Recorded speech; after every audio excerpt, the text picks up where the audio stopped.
Assalamualaikum warahmatullahi wabarakatuh. Selamat pagi dan salam sejahtera untuk kita semua. Apa kabar semua seluruh peserta didik? Harapan sehat-sehat selalu. Baik, di sini kita akan melanjutkan video pembelajaran kita tentang pidato persuasif SMP kelas 9. Terlebih dahulu perkenalkan dulu bersama saya Jarod Purwanto, SMP Negeri 1 Toho, Kabupaten Mempawah, Kalimantan Barat. Baik, kita lanjutkan semua siswa. Sebelum kita memasuki pembelajaran, marilah kita bersama-sama berdoa menurut agamanya masing-masing. Berdoa dimulai.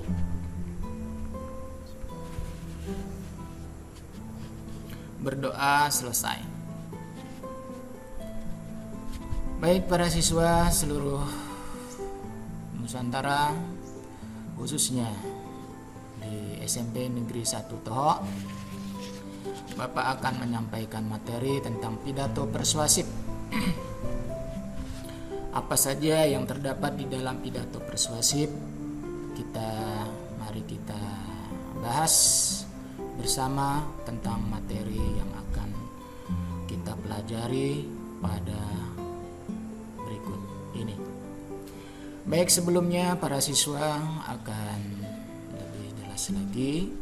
Mari kita buka buku paket yang sudah ada dimiliki. Kita menggunakan buku bahasa Indonesia dari Kementerian Pendidikan dan Kebudayaan, edisi revisi Jakarta, Kementerian Pendidikan dan Kebudayaan tahun 2018 untuk SMP MTS kelas 9. Adapun tujuan pembelajaran kita pada hari ini yaitu melalui proses pembelajaran dengan materi teks pidato persuasif, peserta didik diharapkan jujur, peduli, dan kerjasama dalam menelaah struktur dan ciri kebahasaan, gagasan, pikiran, pandangan, arahan, atau pesan dalam pidato persuasif tentang permasalahan aktual yang didengar dan dibaca.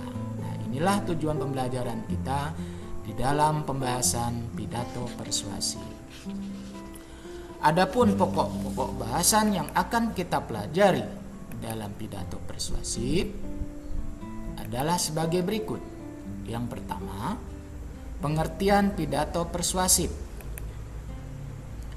Kedua, tujuan pidato persuasif. Ketiga, ciri-ciri pidato persuasif. 4. Fungsi pidato persuasif. 5. Kaidah kebahasaan pidato persuasif. Dan yang keenam, struktur pidato persuasif. Nah, jadi ada 6 pokok bahasan yang akan kita bahas pada video pembelajaran berikut ini. Baik, kita lihat berikutnya. Para siswa semua, kita lihat terlebih dahulu tentang pengertian pidato persuasif. Mungkin di antara siswa ada yang sudah mendengar istilah pidato persuasif. Apa itu? Mungkin ada yang di antara siswa sudah mengenal atau sudah membaca tentang pidato persuasif. Ya, baik, kita lihat bersama bahwa pengertian pidato persuasif adalah pidato persuasif merupakan pidato yang bertujuan memiliki tujuan untuk menarik perhatian dan meyakinkan para pendengar atau pembaca dengan menyajikan argumen dari sudut pandang si pembaca. Nah, inilah pengertian dari pidato persuasif Jadi penekanannya pada pidato persuasif itu adalah menarik perhatian dan meyakinkan para pendengar atau pembaca. Nah, inilah pengertian dari pidato persuasif.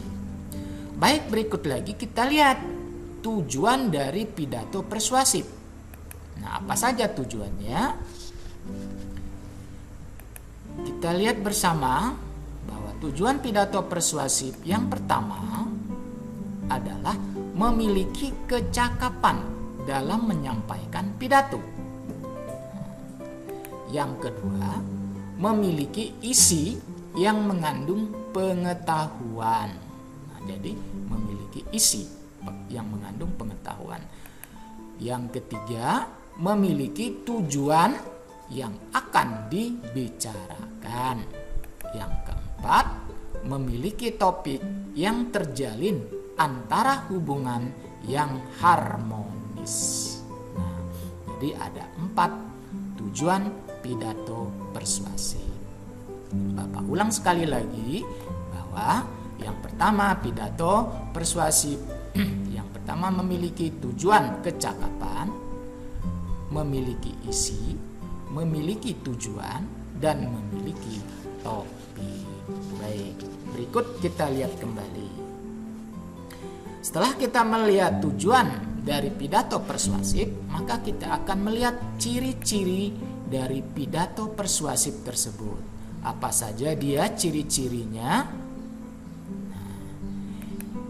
Baik, kita lihat yang pertama, bahwa ciri-ciri pidato persuasif memiliki bersifat ajakan, perintah, ataupun suatu rekomendasi terhadap suatu hal yang perlu dilakukan.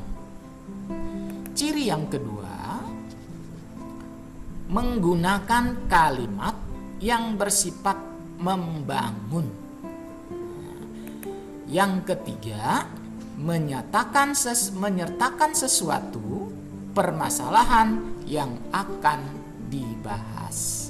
Nah, ini ada 3 ciri-ciri pidato persuasif. Setelah kita melihat ciri-ciri pidato persuasif, maka kita akan melihat kembali fungsinya untuk apa pidato persuasif ini. Nah, para siswa harus tahu fungsi kita berpidato persuasif. Nah, apa saja dia fungsinya? Baik, kita lihat bersama bahwa fungsi pidato persuasif itu yang pertama untuk mempromosikan komunikasi antara atasan dan bawahan. Yang kedua itu adalah promosi komunikasi antara anggota organisasi. Yang ketiga, buat kondisi yang bermanfaat yang hanya membutuhkan satu orang untuk berbicara. Dan yang keempat, yaitu menyederhanakan komunikasi. Nah, jadi ada 4 fungsi untuk kita berpidato persuasif. Baik, para siswa, kita lanjutkan kembali bahwa kaidah. Nah, jadi kita masuk ke kaidah kebahasaan yang digunakan di dalam pidato persuasif. Apa saja kebahasaan yang terdapat di dalam pidato persuasif itu? Nah, yang pertama kita lihat. Kebahasaan yang digunakan di dalam pidato persuasif, di situ terdapat kalimat aktif. Nah, terdapat kalimat aktif. Kalimat aktif merupakan sebuah kalimat yang memiliki subjek aktif dalam melakukan kegiatan atau aktivitas tertentu. Contohnya, masyarakat yang tinggal di kampung kami memiliki jiwa semangat kebersamaan yang kuat saat melakukan kegiatan apapun seperti gotong royong. Nah, kebahasan yang berikutnya, bahwa di dalam pidato persuasif itu terdapat kosakata yang emotif, yaitu salah satu kosakata yang berhubungan dengan perasaan yang bisa membuat para pendengar tersentuh. Tersentuh ya. Baik, yang berikutnya bahwa di dalam pidato persuasif ini kaidah kebahasaannya adalah menggunakan kata tugas. Apa itu kata tugas? Yaitu suatu jenis kelompok kata dalam sebuah tata bahasa Indonesia yang terdiri dari kata depan, kata sambung, kata sandang, dan kata seru. Nah, itu.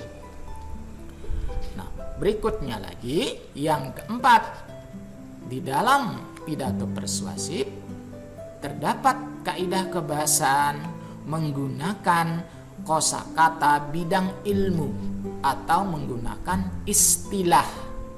Apa itu yang dimaksud dengan istilah? Baik, kita lihat bersama bahwa istilah itu adalah berbagai kosakata yang sangat sering digunakan di dalam bidang keilmuan. Sinonim sebagai bentuk persamaan atau padanan dari makna kata yang diucapkan. Nah, jadi di sini ada 4 kaidah yang terdapat di dalam pidato persuasi. Nah, baik. Yang berikutnya, yang terakhir dari pokok bahasan kita sesuai dengan yang tertera di depan tadi, maka kita yang terakhir itu adalah struktur dari pidato persuasif itu sendiri. Apa saja struktur atau susunannya. Nah, jadi struktur pidato persuasif atau susunan yang terdapat di dalam pidato persuasif. Apa saja dia? Baik, yang pertama, struktur pidato persuasif yang pertama itu terdapat bagian salam pembuka. Nah, memuat apa saja dia di salam pembuka? Hal ini merupakan ucapan salam kepada pendengar seperti selamat pagi, salam sejahtera, kemudian yang beragama muslim mengucapkan assalamualaikum warahmatullahi wabarakatuh. Nah, ini disesuaikan dengan kondisi yang ada pada saat itu. Struktur yang kedua, bahwa pidato persuasif itu adalah ada bagian pendahuluan. Bagian pendahuluan ini memuat berisikan tentang gambaran pidato tersebut. Nah, situasi apa yang akan disampaikan pada pidato persuasif pada saat itu? Nah, itulah terdapat pada bagian pendahuluan. Baik, yang ketiga, bahwa pidato persuasif itu strukturnya memuat bagian isi pidato. Nah, bagian isi pidato ini adalah isi dari pidato sehingga dapat meliputi maksud dan tujuan yang akan kita sampaikan baik kepada pendengar maupun pembaca. Nah, ini adalah yang terdapat pada bagian isi pidato persuasif tersebut. Dan yang terakhir, fungsi atau struktur dari pidato persuasif ini adalah bagian penutup. Nah, bagian penutup ini biasanya berisikan tentang kesimpulan atau sebagai salam penutup. Nah, bagian kesimpulan ini berarti dia memuat bagian keseluruhan, disimpulkan dalam satu kalimat itu di dalam bagian penutup pidato persuasif tersebut. Nah, jadi inilah dari bagian-bagian pidato persuasif yang kita bahas pada hari ini. Itu tadi yang di depan sudah kita paparkan, antara lain pengertian pidato, tujuan pidato, ciri-ciri pidato, fungsi pidato, kaidah kebahasaan, serta struktur pidato yang termuat di dalam pidato persuasi. Nah, baik para siswa semua, Bapak akhiri sampai di sini pokok bahasan kita pada hari ini. Semoga bermanfaat untuk kita semua. Sebelum mengakhiri pembahasan ini, marilah kita berdoa kembali menurut agamanya masing-masing. Berdoa dimulai. Berdoa selesai. Terima kasih para siswa semua sudah menyimak video pembelajaran ini. Semoga bermanfaat untuk kita semua. Jangan lupa setiap aktivitas kita mengikuti protokol kesehatan yang sudah digariskan oleh pemerintah. Akhir kata, wabillahi taufik wal hidayah. Wassalamualaikum warahmatullahi wabarakatuh. Selamat pagi dan salam sejahtera untuk kita semua.